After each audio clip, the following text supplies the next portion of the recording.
उज्जैन महाकालेश्वर ज्योतिर्लिंग से जुड़ा एक अनोखा और रोचक तथ्य जो आपकी उत्सुकता बढ़ा सकता है। चाहे इसे अंधविश्वास माना जाए या आस्था, लेकिन यह सच है कि उज्जैन में किसी भी शासक का अधिक समय तक ठहरना शुभ नहीं माना जाता। इसीलिए बड़े राजनेता या मुख्यमंत्री जब भी उज्जैन आते हैं तो महाकाल के दर्शन करके तुरंत लौटने की कोशिश करते हैं, लेकिन वहां रात बिताने से बचते हैं।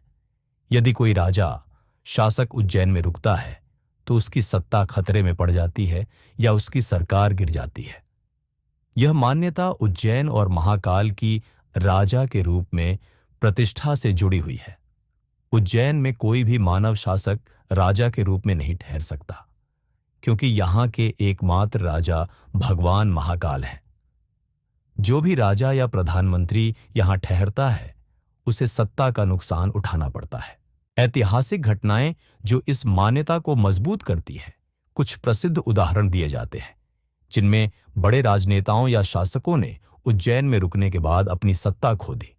मुगल सम्राट औरंगजेब, कहा जाता है कि जब उसने महाकालेश्वर मंदिर पर आक्रमण किया तो कुछ ही समय बाद उसका साम्राज्य कमजोर होने लगा और अंततः उसका पतन हो गया।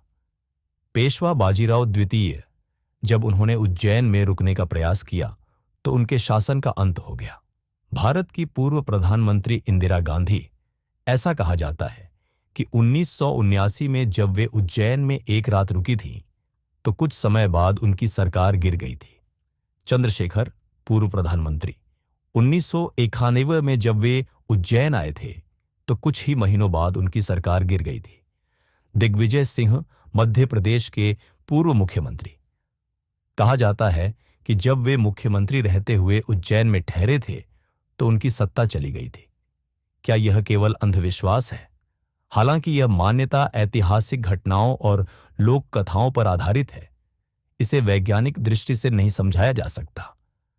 यह एक सांस्कृतिक और धार्मिक विश्वास है जिसे उज्जैन के लोग पीढ़ियों से मानते आ रहे हैं।